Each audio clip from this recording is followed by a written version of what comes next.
This week on the Squatchers Lounge podcast, David the Reverend Jeff discussed the Momo. It's fun to say.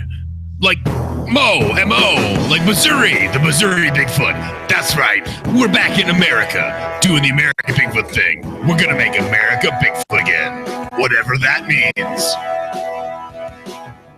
So without further ado, I give to you our candidate for this week's episode, the Reverend Jeff Kelly.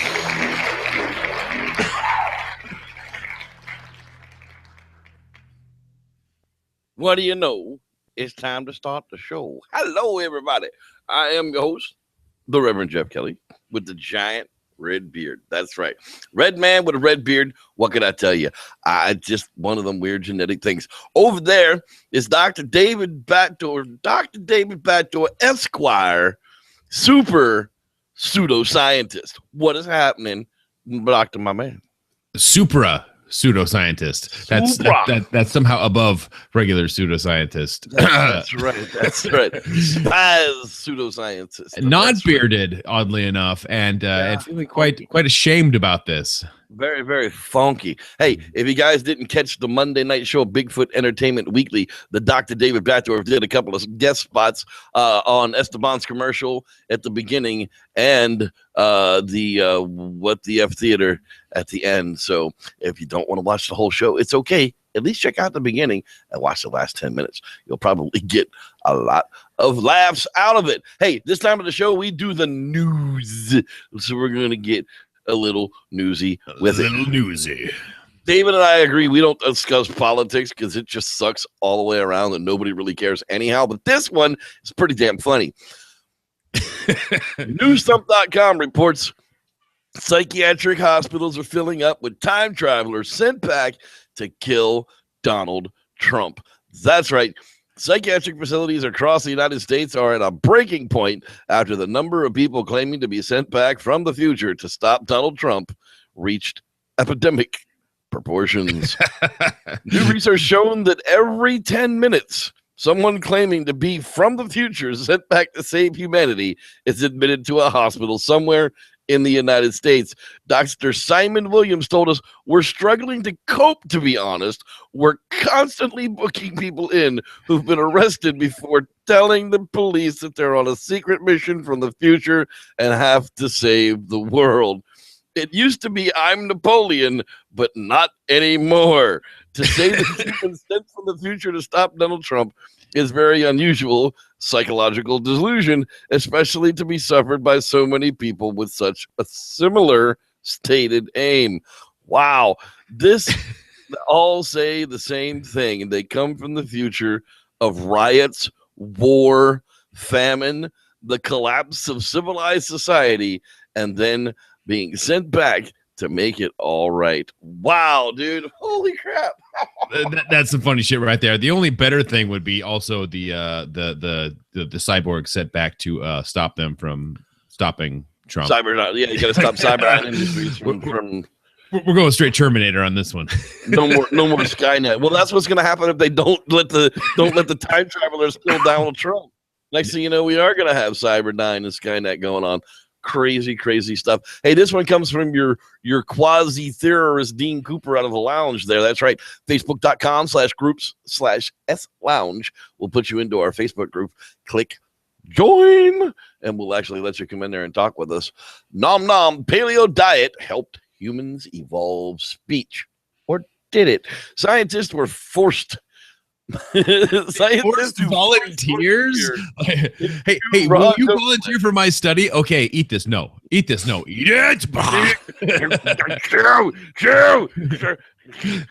For science. Have found that such meat gnawing likely caused human teeth and jaws to shrink throughout our evolutionary history. Now, I'd really like to know how that short of a study showed that jaws shrank due to chewing raw meat. But whatever, I digress. The general pushing and smashing in would be brachiocephalic. To be sure, bad on your molars, that's for sure. Slicing raw flesh into smaller pieces and then chewing would have helped ancient hominids spend less time and energy eating than their ancestors. These changes, in turn, might have supported the evolution of speech and language by changing human facial anatomy, scientists added. Now, last week, if you remember, we covered why the teeth shrank was due to tool use. So due to non-tool use, it's due to raw food eating. So actually, there's another article that's out there somewhere too that actually kind of like combines all of this. This is why like nobody really knows what's going on anymore. So last week it's tool use makes our teeth smaller. Okay, because we're not using them for as many things, they don't need to be as robust, so they shrink in size. And then this one, well, the paleo diet of cutting up meat and this allows for the speech to come out. Okay, so there's a third article that's out there saying that it's the actual cutting down of the sizes of meat into bite-sized meat. So tool use is making our teeth get smaller and helping us.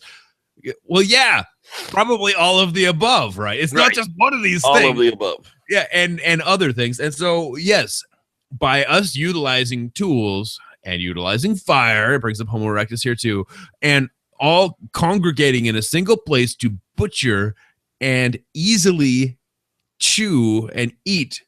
You know, we don't have to like argue over the same piece of flesh anymore. We can now like divvy it out and just sit there and look at each other and say, okay, gosh, should I say something? Well, if you ever really want to get an idea of what these people had to go through, that dude on YouTube, the Primitive Skills Kid, who builds the little hut and, makes a little fireplace in it. And, he actually fires some clay off and makes pots and does all of that. Well, he's got one where he makes like a stone axe and then uses it, a couple of stone tools. And that really literally is the process. But you had to think, these people had to invent that stuff. It didn't exist. It's like, oh, that don't work. Yeah, maybe Bone Bob can fix. Yeah, Bone Bob, you add your 2 cents to this, and collectively, eventually, they came up with a working prototype of a product. But then that knowledge had to spread of how to make a stone axe. And one of the ways that we and our ape cousins learn is by watching.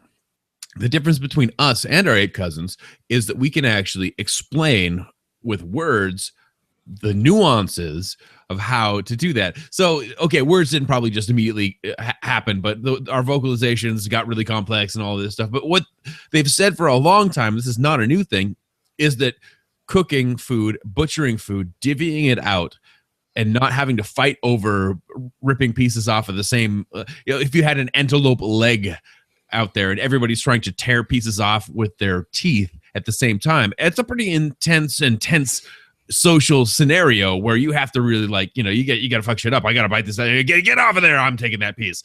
Or if you're cutting pieces off and divvying it out and cooking it all together, you're basically just looking at each other and you're all happy because you all have food and you're all preparing it.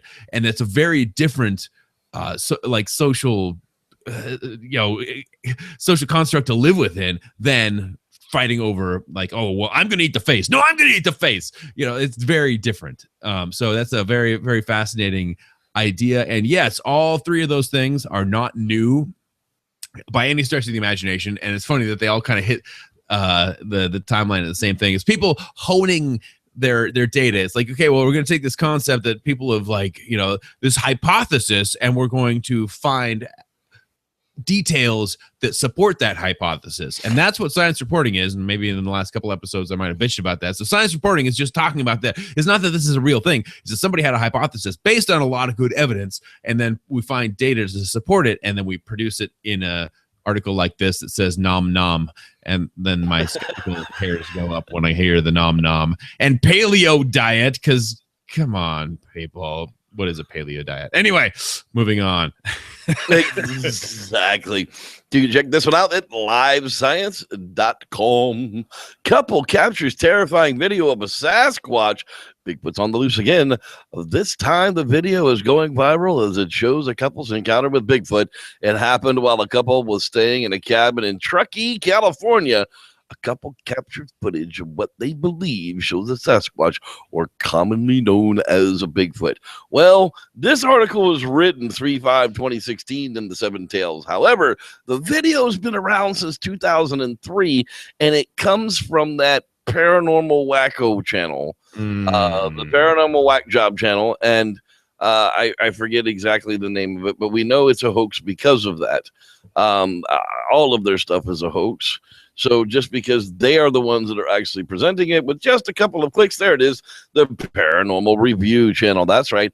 It's an interesting video. And stabilize. Subscribe. Right, exactly. You know, here's the 18-second video directly across it, and it's nothing. It's somebody breaking limbs, and they zoom in, but before you can get a good look at it, it went whoop, and now whoop. You can almost get a look at it. Let's zoom out and run away, and that's it. Your total 18 seconds. So, yay, Seven Tails for bringing up something from 2003, but whatever the case, don't believe it. Yeah. Unfortunate. People keep dragging up this old stuff. Truckee's even a good spot. I mean, we drove through Truckee, didn't we, to get to Bass Station? Yeah, Truckee is up there. It's at like 4,000 feet or so. Yeah, I mean, that's a pretty viable area, but the video comes from the spurious source, and so then you throw it out because there is no data in it aside from a guy mosh pitting through a thicket.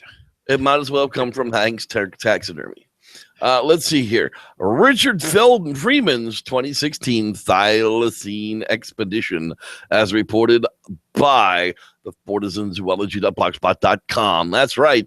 March 3rd, 2016, they embarked on a second trip into the wilds of Tasmania in search of the island's most magnificent and mysterious animal, the thylacine, or Tasmanian wolf. I think that they needed a couple of more M words. You use a magnanimous, malevolent, magnificent, mysterious mammal. No, it's a marsupial. Marsupial still works though. So there we go. Yeah.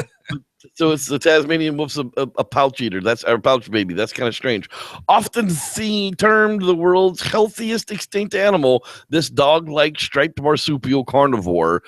Wow, that's a strange combination, is officially extinct.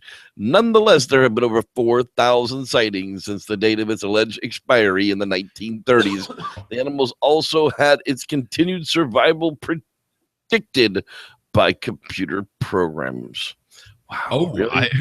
Yeah, the program that can predict that. Exactly. The computer did, that's an important thing. Extinct or no, the interesting thing to me about the thylacine is that dog-like or wolf-like appearance of said thylacine, and that really does show, and the tiger stripes and all that. It is a marsupial, 100% marsupial. Wow, that pouch is weird to the drawing, but I mean, I know we have existing pictures of these things. Video footage of such things in captivity, but if you look at the actual form of the creature, it does have that same form, and it just that kangaroo form, yeah. Yeah, well, not even kangaroo. Like there's kangaroo, but it's basically if you modified a kangaroo or if you modified a Tasmanian devil to look more like a cat or a dog or one of our like prolific predators outside of this marsupial like biome, right? Like this is something that shouldn't exist, but it shows like parallel evolution or like the stresses that are put on a meat eating carnivore, like that.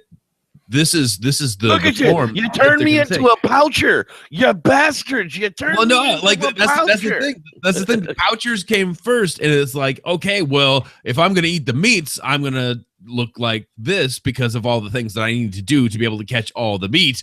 And it looks exactly like a cat or a dog. It's like a cat and a dog mixed, but it's not. It's something that exists.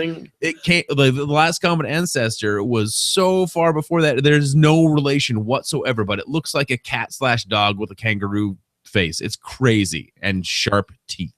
And dude, could you imagine that thing trying to run down something with a baby in its pouch? Oh, yeah, seriously, that's why you got to leave that shit in home, right? Like, yeah, that's just denning is not the worst option. Where the thylacine baby daddy at? Somebody's got to just hang watch this kid. All right, next up, this is good news. There are twice as many Sumatran orangutans as we once thought. Orangutans live in two places, Borneo and Sumatra. In 2004, we thought we only had 6,600 Sumatran orangutans. The Pongo, screw it, left in the wild But this week, researchers conducted nest surveys on the Indonesian island, reported a new astounding estimate of 14,613 Sumatra orangs in 2015. That is fantastic. Unfortunately, the higher number, unfortunately, the higher number estimate doesn't actually reflect the increase in population. Rather, it's due to a more wide-ranging survey effort that found the orang in places that they weren't previously canvassed. And despite this apparent doubling, the critically endangered apes are still seriously threatened by forest loss and poaching, according to a new Science Advances study. So stop buying stuff with palm oil in it, people. Palm oil is bad. Stop buying it. If it's got palm oil in it, stop using it. It pretty much is not a necessary thing. It's just really cheap at the expense of our cousins. But so here's the thing. Like, it shouldn't say twice as many orangutans as previously thought. It should say twice the research done. Because these orangs were always there, and there were probably more of them there before they started doing these studies. And what these studies have done have probably shown that there are more pockets that need protection than we're currently trying to protect to keep the species healthy. And if you don't have these sort of studies, if you don't fund these sort of things, then you lose out on the knowledge that, hey, look, over here, right over here, where we didn't think we needed to focus, we need to, and there's a plantation coming in right next door. So really interesting to find just what twice as many 150 to 200 pound apes in the trees. Mind-blowing. Yeah. Wait, you didn't realize they were there? They're big and hairy and red. There's a football stadium in the trees of Sumatra. Pretty much. I mean, that's pretty cool. All right. Find that one at IFL Science. That lady is cool. All right. Follow up to last week's video of the chimps throwing the rocks against the trees. Archaeology publication of the Archaeological Institution of America would like us to believe that chimp behavior may shed light on early human rituals. That's right. A new study of chimpanzee behavior could shed light on the origin of ritual sites in hominin evolution. Chimpanzees are known to use tools to extract and consume food, and the ways in which they use tools can vary depending upon where they live. A new standardized protocol for collecting data on chimpanzee behavior called the Pan-African Program. The cultured chimpanzee has thus been initiated by the Max Planck Institute for Evolutionary Anthropology at, oh God, really? You're just, what the freak? Camera traps in West Africa caught chimpanzees throwing stones at trees. The PAMF cameras filmed individual. Really? PAMF? PAMF. That's the best. PAMF. That's the best you can come up with. PAMF. Thanks, guys. After all that friggin' crap, and sorry, individual chimpanzees picking up stones from beside or inside trees, and then throwing them at these trees while emitting a long-distance pant-hoot vocalization. Wow. Amy Callan of I just screw it, dude. These monkeys are throwing rocks at trees. I mean, is it really a ritual? I think is it fun? I mean, I watch chimpanzees at the zoo jerk off because they suddenly feel that something that could feel good or be fun. So the difference between the spontaneous masturbations and which, you know, I mean, what's wrong with the spontaneous masturbation?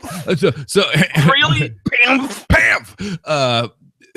Anyway, the difference between that and what they're talking about here is that chimps are exuding a certain behavior at a certain time. Yeah, so they walk by a particular tree and they make a particular call and they throw the rock at it, or they go Pamf and throw the rock. Yep. Well, that's the sound of the rock hitting them. Pamf, and then they go whoo. But this is exactly what we're describing in these Sasquatch, area, is that we're hearing these whoops and these knocks, in particular ways. Are they communication, or are they a symbolic thing? Like, when I get here, I do this so that other people know. Is it I'm king of the hill? Is it marking where I am in my territory so that trespassers So all my Uchis know where I am. They can bring Big Daddy his money. But so what the difference between something that's habitual and something that's ritual is a little bit different. So ritual doesn't have to be like some sort of sanctimonious, deep, philosophical or spiritual thing. It can be just a ritual. When I pass by this tree, I do this. It's a ritual. I go, when I go by this tree, we go pam hoot, and that's the ritual. Anytime anybody goes past this tree, pam, pam. So, but that's ritual. I go pam, you go hoot. Yeah, versus a habit, which is something completely different. So this ritual is,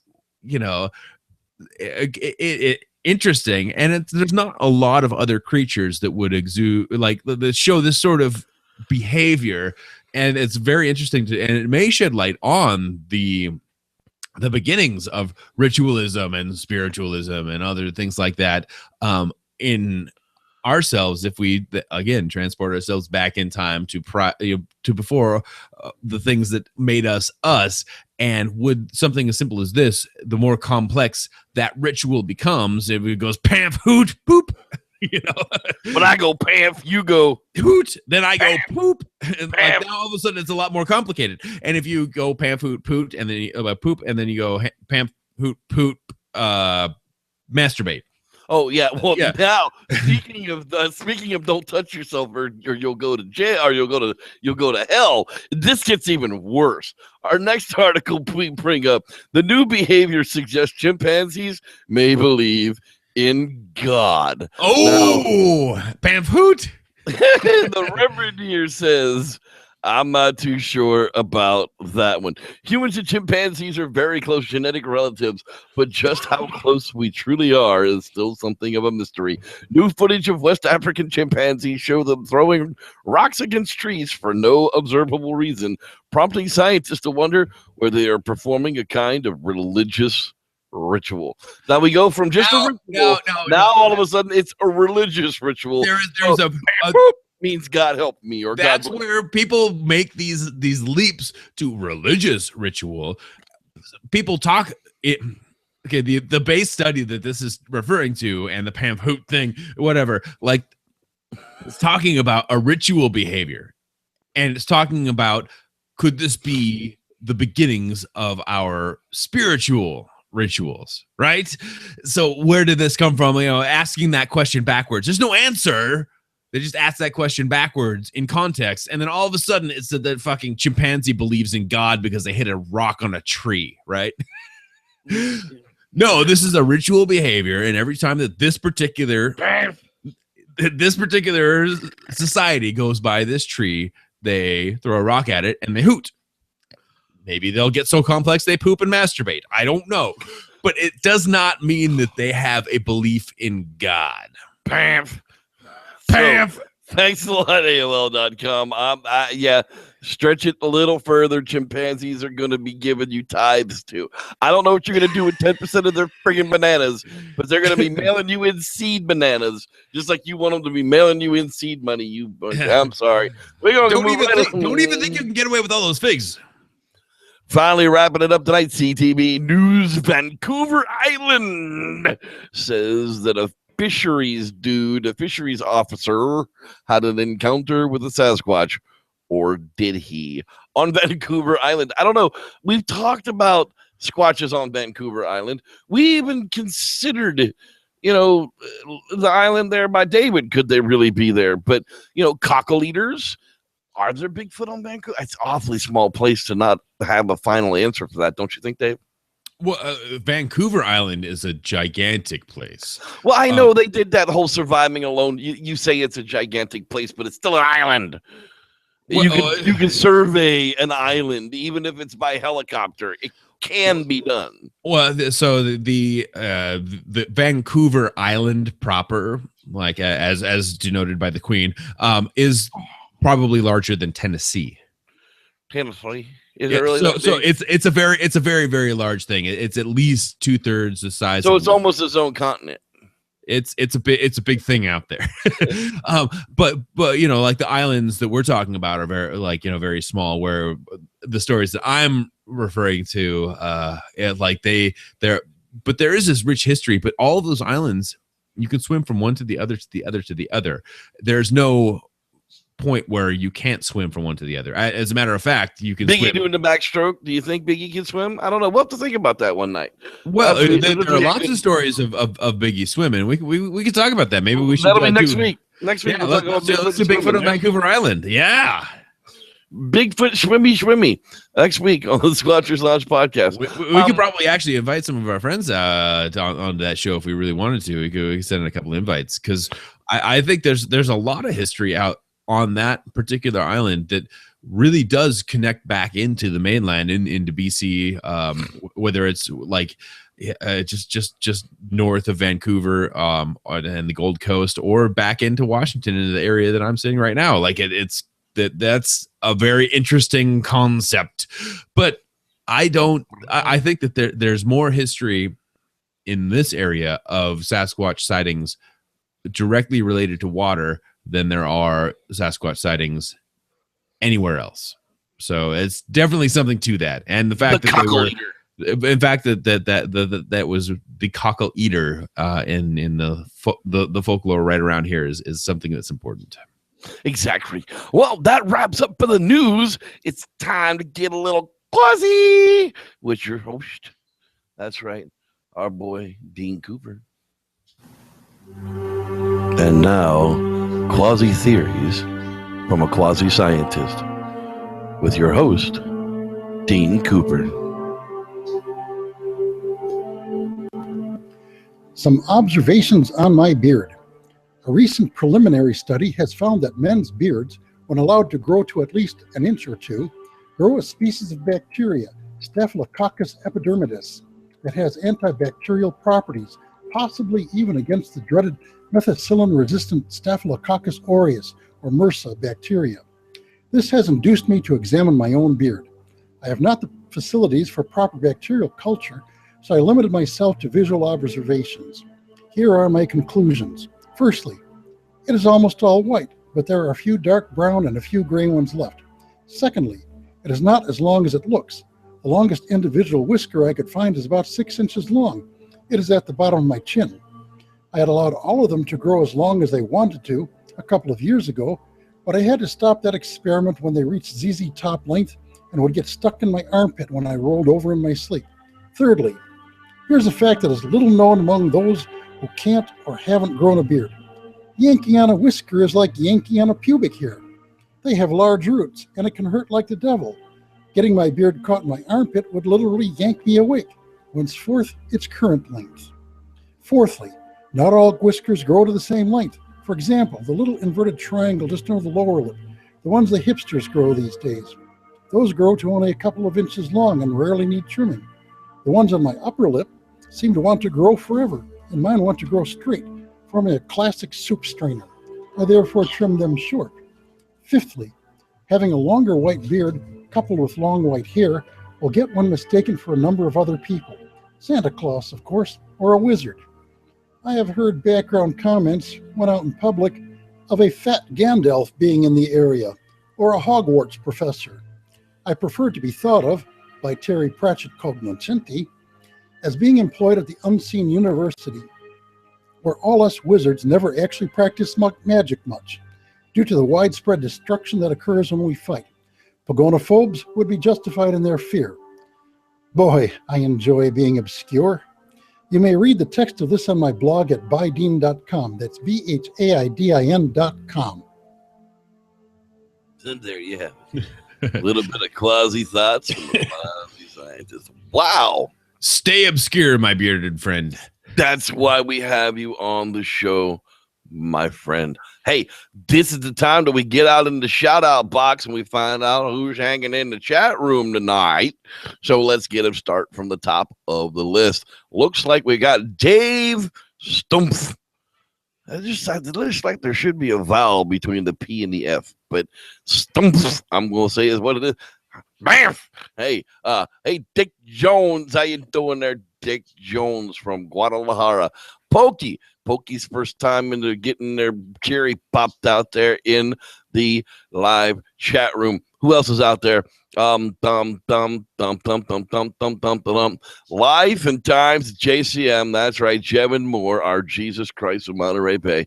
He is hanging out in the chat room with us tonight. No, we don't have any camping tips for stupids because, well, it was his birthday, and well, happy birthday and all, dude. You know, we appreciate it. White guy, it was my birthday too. Yeah, that's right. Happy birthday to the Reverend here. It was Sunday. I don't know. Who else is out there? I know there's some other people out there in the chat room. I saw them. I know they're there. They just came in late. Oh, jeez. There we go. Starshine. That's right. Not Star Gloom, but Starshine. How you doing? Starshine. Mark Gentile. Not the Jew, but the Gentile. He's always out there. We like that guy. Hey, how you doing? John Briars. Yeah, that's what it looks like. Almost like the ice cream. Yum, yum, yum. Hey, thanks for joining us. If you could be a troll, I don't care.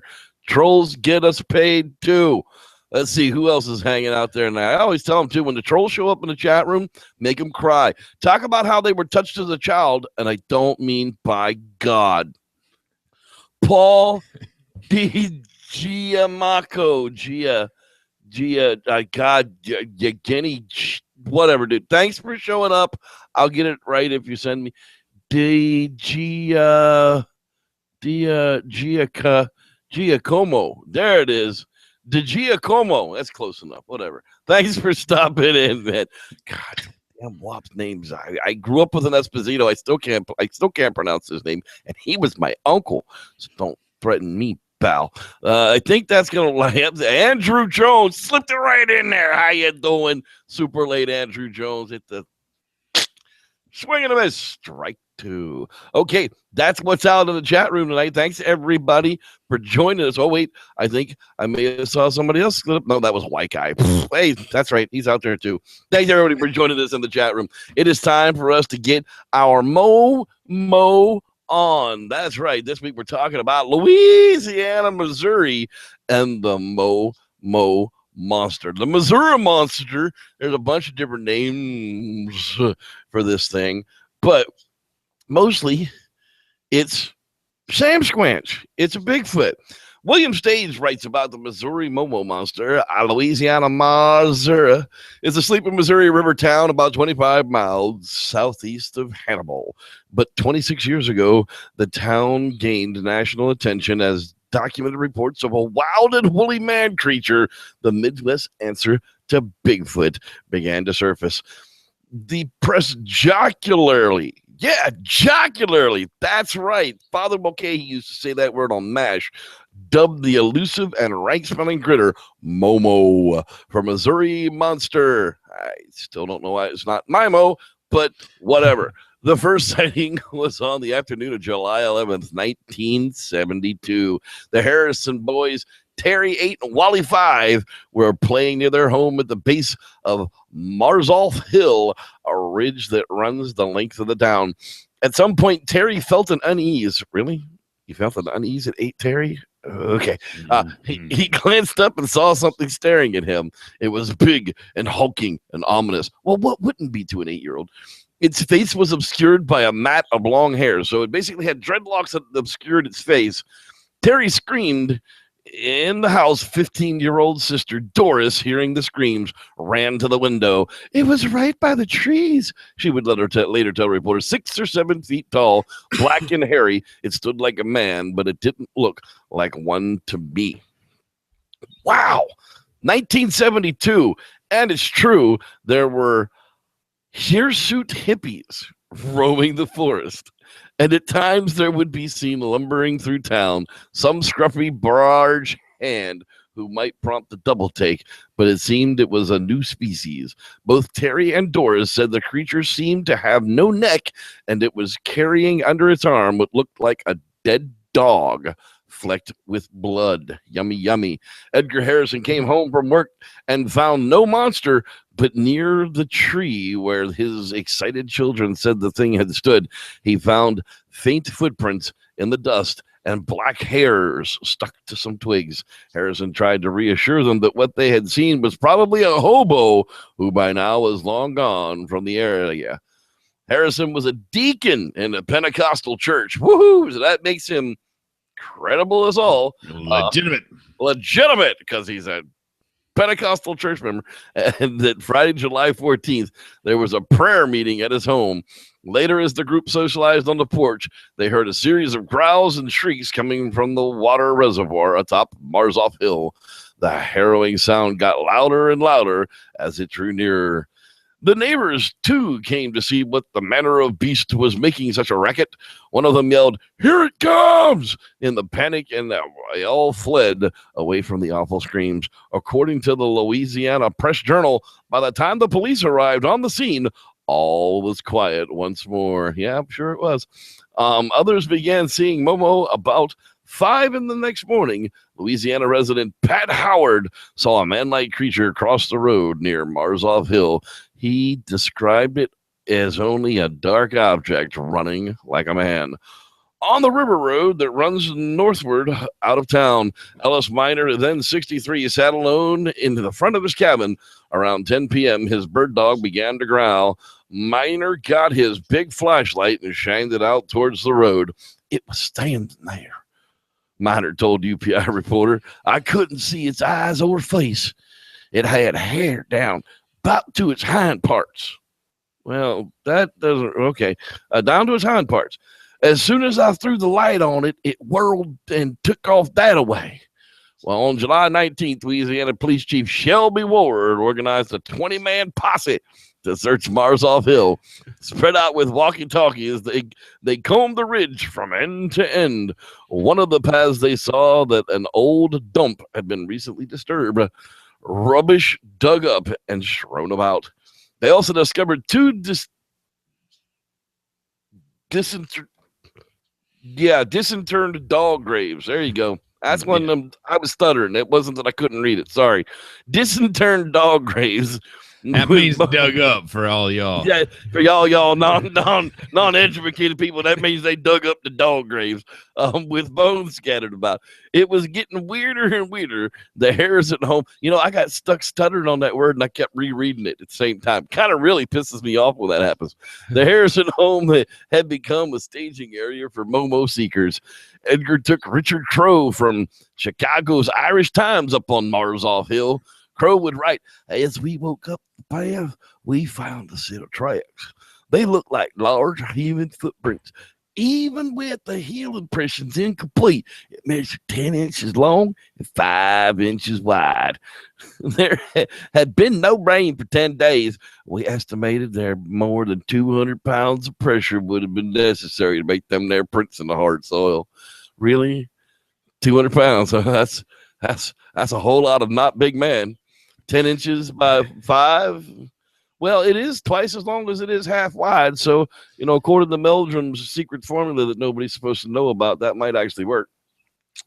The intrepid party then located a vacant shack that might serve as a sleeping place for a monster. A pile of leaves and debris in one corner may have been its bed or nest. They prowled around the shack for a while. Then we smelled an overwhelming stench that came only to be described as resembling rotten flesh or foul, stagnant water. Foul, stagnant water does not smell like rotten. They ain't even close. That's just... Anyhow, I think that was the outhouse in this. That's just silly talk. That's him, boys, announced Harrison. He's around here somewhere, but again, nothing came out of it. Reporters weren't the only outside investigators converging on the town. Hayden Hughes and Daniel Garcia of the International Unidentified Flying Object Bureau in Oklahoma City arrived and camped out in Harrison's backyard. They collected statements from witnesses, made plaster casts of the 2 tracks on Marzoff Hill. Hughes theorized that the monster was a giant hairy biped left by a UFO. He said the descriptions matched. That's incredible. He's probably in the Presbyterian Church too. Descriptions match some 300 other sightings he had collected, including 2 the previous year from Washington and the Florida Everglades. Must be a really slow year that year in UFO if he's chasing Bigfoot. Bigfoot pilots by UFO. Meanwhile, there were Momo sightings up and down the Mississippi from St. Charles County to Hannibal, and DJ on the country music station in nearby Bowling Green recorded a song, Momo, the Missouri Monster, and it did more to fuel the legend than anything else. For several years after the scare, the old town of Louisiana held Momo Days, with the residents walking around wearing wigs with the tresses in the front, But the bottom line is, he's still out there, spooking horses, stealing dogs, just for a snack, mind you, and he's still smelling funky as a river itself. That's right. Wow, thank you so much, the Riverfront Times online archives of BigfootEncounters.com. We thank you for that one. It's amazing. Oh, bam! So bam. So let's like we always do about this time. Let's talk about Missouri. I mean, and just a little bit. What's that? Just a little bit. Just a little bit. Let's talk about Missouri. So here is, I mean, you know, we do it. We got the Mississippi like coming right on down, boiling down into the Louisiana area. But that. There's some interesting areas, you know, like what's the first thing I do? Like I think of the places I know. Okay, well, Jefferson City, Springfield, Kansas City, not so much squatchy, if you would ask me. But over here, there's this obvious rain shadow that doesn't even have anything to do with the Mississippi. Where I'm like, if I were interested in this, and I was living in this area, I would be like right down in this drainage area, basically. There's a Clearwater Lake. That's the one. Clearwater Lake. Maybe not at the lake proper. There's probably some stuff that goes on here, although it doesn't seem to be terribly developed versus, you know, the areas outside of which were probably more rural. There's a huge amount of undeveloped land out here, and yeah, the city of Mill Spring, I don't know if that looks like a city so much as a strip with a few houses around it. The interesting territory. I'm not gonna say, like, you know, I thought we were gonna go to the Midwest and I was gonna be like, Missouri, what the hell would that have anything to do with Bigfoot? Yeah, right. It's not gonna take us to Bigfoot. Really, Reverend? This is what you want to do is Missouri Bigfoot? But when you get into see Louisiana and the places they're actually talking about, it's really not that unheard of to be in. Look where they are, a green belt. We have these U.S. Forest Service areas that are the green belt areas that we are protecting, and that it's good for a lot of reasons, and not just Sasquatch people. It's just not conspiracy theory time. But all the way down through here, and it's linked to that East Texas. If you believe that there's Bigfoot in East Texas, this green belt is directly connected to the East Texas Bigfoot. If you think there's Bigfoot in Oklahoma, like we have friends that think, if you think that the whole Arkansas Bigfoot, this green belt as it comes through here, like there is a really developed, you know, area in between. But there's, you know, you think about travel ways and byways, and if you really got into here, you could find, okay, where do I think that the you know, yada yada yada, and it might be difficult to believe that things could travel back and forth. But if you think about the life cycle and the lifespan of an ape, and you think about the last 100 or 200 years, and you think about a few generations, and it becomes more believable that, yeah, there's probably not a whole lot more of them than there were 10 years ago when we started doing conservation, or when we started having, you know, the national forests protected. There's probably not a lot of new, like, we're not increasing the population. Let's put it that way. So, but if you look at these are the pockets where you could probably, there's believably you know, if Florida, Georgia, Alabama, Mississippi, Louisiana, East Texas, Oklahoma, Missouri, Tennessee, Kentucky, Virginia, if this is a viable habitat, then Missouri's not completely out like I would have thought. Like before we went to look at this, and yeah, okay, you know, you can extrapolate a lot from Google Earth, and you can, you know, just make up a bunch of stuff like, yeah, looking at a map, yada yada yada. But this is probably a reasonable area for something to be that we don't know what it is. I mean, if we can find a freaking jaguar over here in the desert, right? You know, if we can find a jaguar, one of the last ones over here, it's not unbelievable that in this whole area, this kind of roundabout, yeah, there's this populous area around the Mississippi, but in this area that there might be something that we don't know about. Versus this tiny little bit of area up against the coast here that we say is Sasquatch Central, right? Right. If yeah, and by the way, here's the Vancouver Island versus the state of Washington. It's a pretty big fucking place. But yeah, if this is the hotbed of Bigfoot activity in Washington and Oregon, then this is a pretty much larger area to look at. Yes, it's segmented. Yes, it's not mountainous. Yes, it's not as remote, but it doesn't completely rule out isolated populations. Leftover populations that are still cut off that would probably still be able to populate and generate for another 200 years.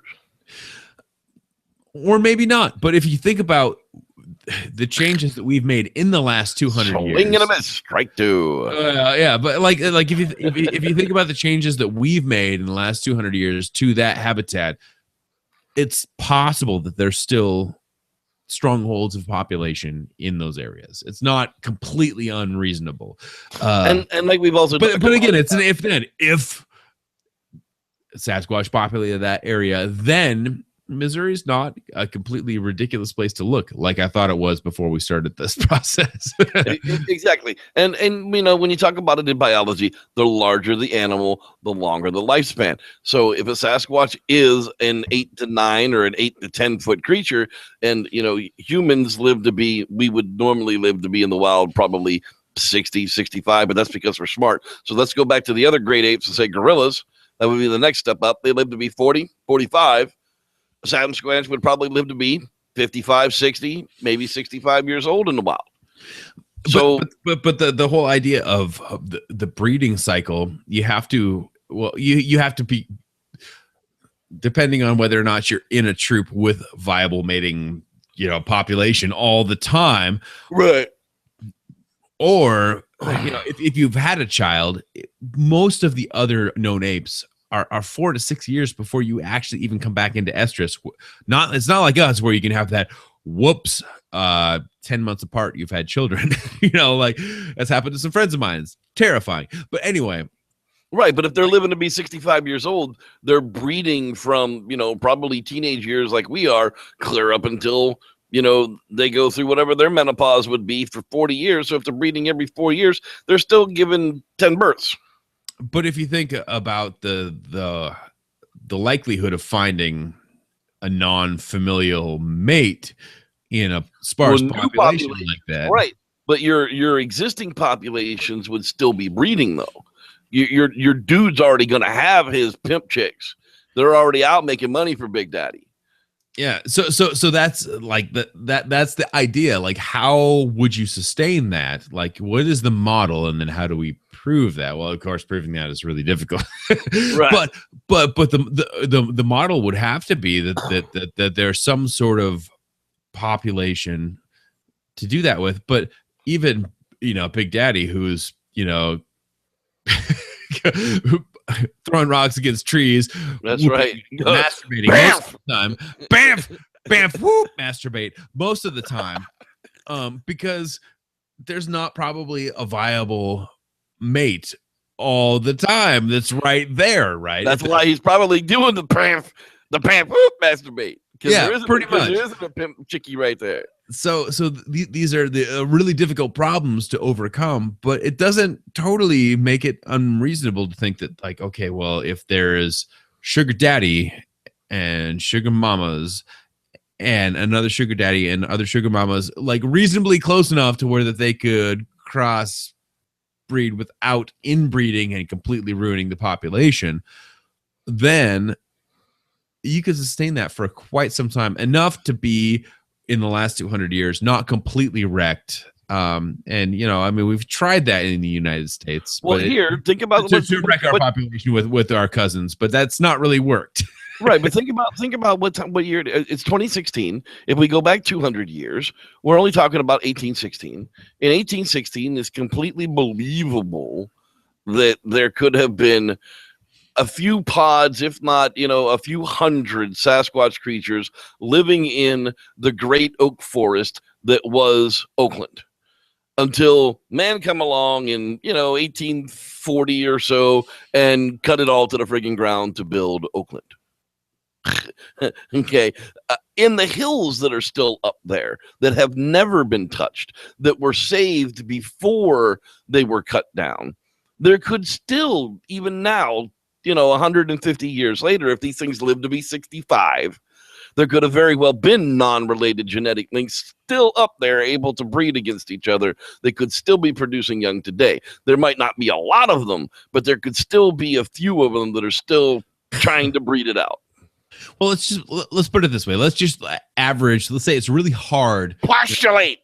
Postulations right now. Quick math. I mean, it's always wrong, right? But like quick math. Like if you look back 200 years and you imagine that the becoming sexually viable and then being able to find a mate. Let's make that about 15 to 16. Let's 16 years. Okay, so you divide that by 200 years. You have 12.5 generations to sustain in the last 200 years. The last 60 or 70 of which are really the ones where we encroached the most as far as like urbanization is concerned. And that's 70 divided by stand by 70 divided by 16. Well, you're not using that new math. I'm not counting 200. Yeah, but 4 generations in the last 70 years at 16-year viability. You can't even really create a lot of genetic disorders in that amount of time. Right. And that's when people are talking about, well, there's no way to create a viable breeding population, yada, yada, yada. Like over like 100 years, probably it's not possible to sully your gene pool. Over 200 years, yeah, you're getting there. Over like 1,000 years, you're totally there. But we haven't been here 1,000 years. The stories exist way before that. So there's interesting aspects to that. If we looked at the genetics of Sasquatch, if we were able to actually get like genomes, like real genomes, not genomes, but real genomes, genomes, and actually look back at that, we could see the possible degradation of inbreeding. And look at it versus something like a cheetah that has problems with that, and see what are the similarities, what are the differences, what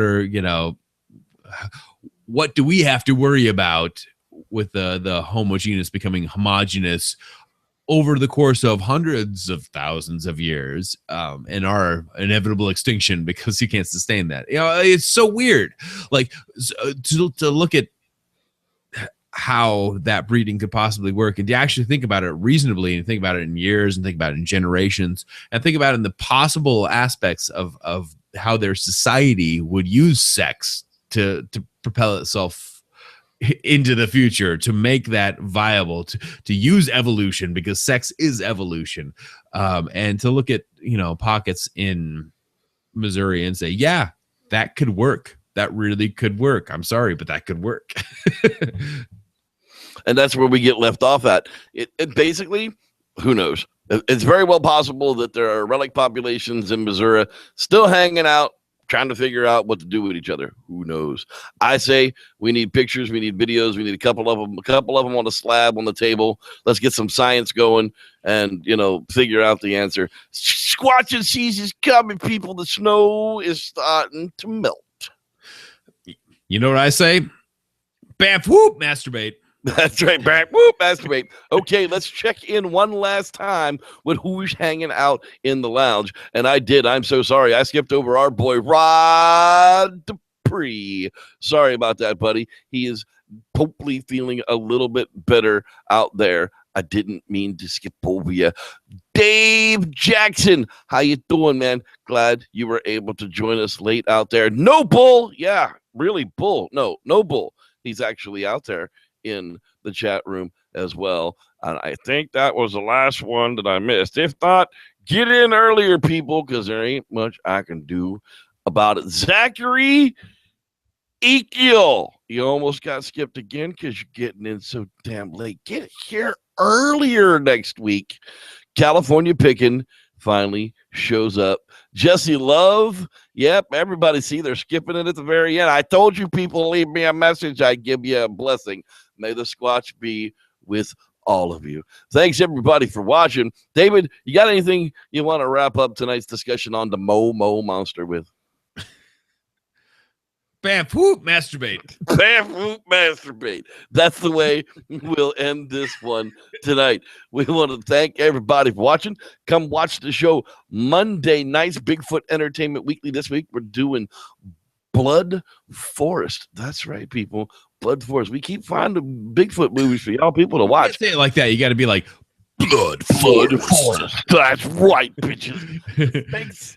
Once again, the monster info is out there on the Beast of Busco. Sorry, I called it Busco through the whole thing. What the heck does a red man know about what you honkies call everything?